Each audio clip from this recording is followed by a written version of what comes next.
Hello বন্ধুরা, তোমরা সবাই কেমন আছো? আশা করছি ভালো আছো। আমিও ভালো আছি। আজকে আমি বাড়ি এসেছি, তার কারণ হচ্ছে আমাদের ভাদ্র মাসে লক্ষ্মী পুজো হয়, তার জন্য বাড়ি এসেছি। দেখো, আমি ঘরটা ঝাড় দিয়ে পরিষ্কার করে নেব। প্রথমে আমি সিঁড়িটা ভালো করে ঝাড় দিয়ে পরিষ্কার করে নিলাম, তারপর আমি ঘরের ভেতরটা ভালো করে ঝাড় দিয়ে পরিষ্কার করে নিচ্ছি। দরজার কোণায় খাটের নিচে বেশি ধুলো জমে, তাই এইগুলো ভালো করে ঝাড় দিয়ে পরিষ্কার করে নিচ্ছি। ঘরটা ঝাড় দিয়ে পরিষ্কার করা হয়ে গেছে। এবার বাইরে বারান্দাটা ঝাড় দিয়ে পরিষ্কার করে নিচ্ছি। তারপর ঘর, বারান্দা, সিঁড়ি সমস্ত মুছে নেব। আমাদের ভাদ্র মাসে লক্ষ্মী পুজো আছে, তাই আলপনা দেব।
আমি এখন আলপনা দিতে শুরু করেছি।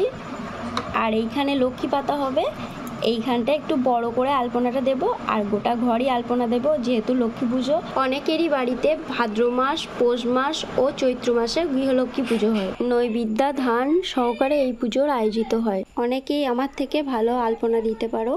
আমি এখানে কোনো রকম তুলি বা ব্রাশ ছাড়াই আলপনা দিচ্ছি।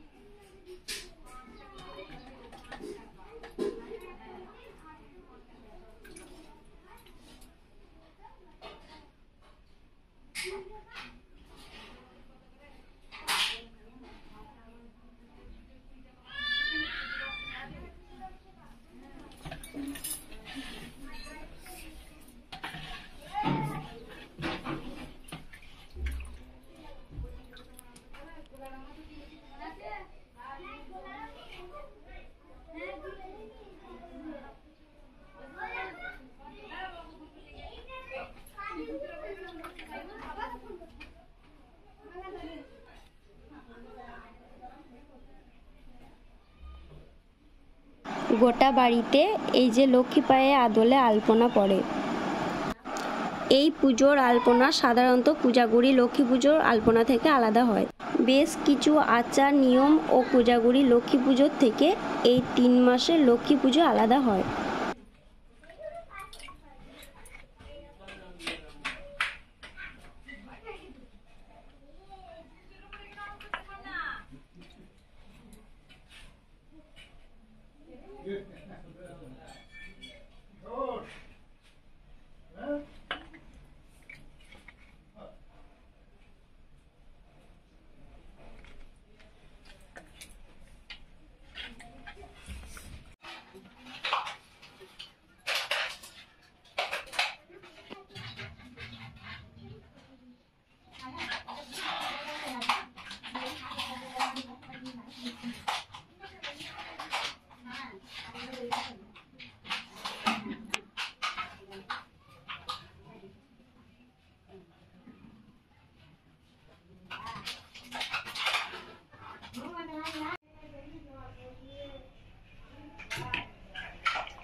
খাওয়ার মতন যেটাই খাবো সেটাই খাওয়াতে হবে।